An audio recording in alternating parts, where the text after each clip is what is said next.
السلام علیکم۔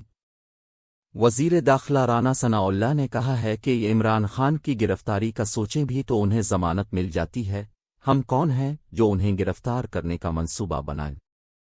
جیو نیوز سے گفتگو کرتے ہوئے ان کا کہنا تھا کہ زمان پارک آپریشن پر کچھ دیر میں آئی جی پنجاب صحافیوں سے گفتگو کریں گے۔ زمان پارک کے اطراف میں نو گو ایریا بنایا گیا جہاں عمران خان کی رہائش گاہ، اس جگہ کو کلیئر کر لیا گیا ہے۔ ان کے گھر کے اندر سے پولیس پر فائرنگ کی گئی۔ پولیس کو شک ہوا کہ اندر شرپسند موجود ہے۔ پولیس نے انہیں گرفتار کیا۔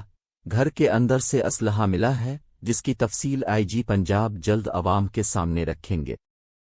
وہ کہتے ہیں کہ کالعدم تنظیموں کے لوگوں کو لاہور بلا کر یہ ماحول پیدا کیا اور پولیس پر حملے کیے جاتے رہے۔ پولیس کی ذمہ داری تھی کہ لاہور میں اگر کوئی نو گو ایریا بنایا گیا تو اسے کلیئر کیا جائے۔ وزیر داخلہ نے کہا کہ تمام شرپسند دہشت گردوں کو وہاں سے گرفتار کر لیا گیا ہے، مقدمات پہلے سے درج ہیں اور آج کا مقدمہ بھی درج کیا جائے گا۔ وہاں سے اسلحہ، پیٹرول بم اور سامان ملا ہے جو آپ کے سامنے آ جائیں گی۔ عمران خان اور ان کے ساتھی اس سارے معاملے کو سنبھال رہے تھے۔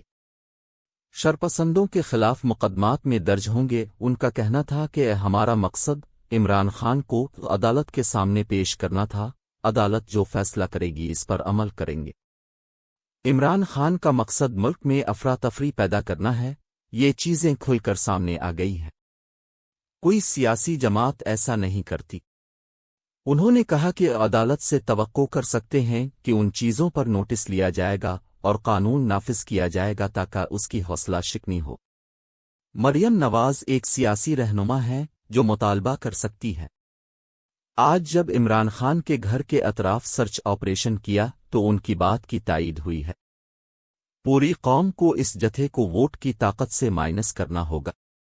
مذاکرات سے متعلق سوال پر رانا ثناء اللہ نے کہا کہ وزیر اعظم نے مطالبہ کیا تھا کہ تمام سیاسی قیادت مل بیٹھ کر ملک کو بحران سے نکالنے کے لیے بیٹھے، لیکن یہ صرف الیکشن کے لیے بیٹھنا چاہتے ہیں۔ سارا کیا دھرا انہی کا ہے، اس پر اگر بیٹھنا چاہتے ہیں تو یہ وزیر اعظم سے رابطہ کر سکتے ہیں۔ انہوں نے کہا کہ یہ فیصلہ وزیر اعظم کا ہوگا۔ وزیر اعظم چاہتے ہیں کہ ملک بحران کا شکار ہے اور اس سے نکالنے کے لیے سب کو ساتھ بیٹھنا ہوگا۔ ہم سے کئی بار مذاکرات کی باتیں ہوئیں لیکن ان کی بات پر کہاں تک اعتماد کیا جا سکتا ہے، یہ ایک سوالیہ نشان ہے۔ دوسری جانب میرے شوہر پولیس کو سمجھا رہے تھے کہ اپنے لوگ ہیں، ان کو مت مارو، مگر اسی بات پر پولیس ان کو گرفتار کر کے لی گئی۔ عمران خان کی چھوٹی بہن ڈاکٹر عظما نے زمان پارک آپریشن کے حوالے سے بات کرتے ہوئے کہا ہے کہ میں پولیس سے کہتی رہی مگر انہوں نے دھاکم پیل شروع کر دی اور اس وقت گھروں میں صرف خواتین تھیں۔ ان کا کہنا تھا کہ اتنی انتہا پر جب کوئی چیز چلی جائے تو لگاتا تھا کہ جیسے اسرائیلی فلسطینوں کو مار رہے ہیں یا کشمیر والا منظر تھا جہاں انڈین فورسز حملہ کر رہی ہوں۔ ڈاکٹر عظما نے دعویٰ کیا میرے شوہر پولیس کو یہی سمجھا رہے تھے کہ اپنے لوگ ہیں، ان کو مت مارو، مگر اسی بات پر پولیس ان کو گرفتار کر کے لی گئی۔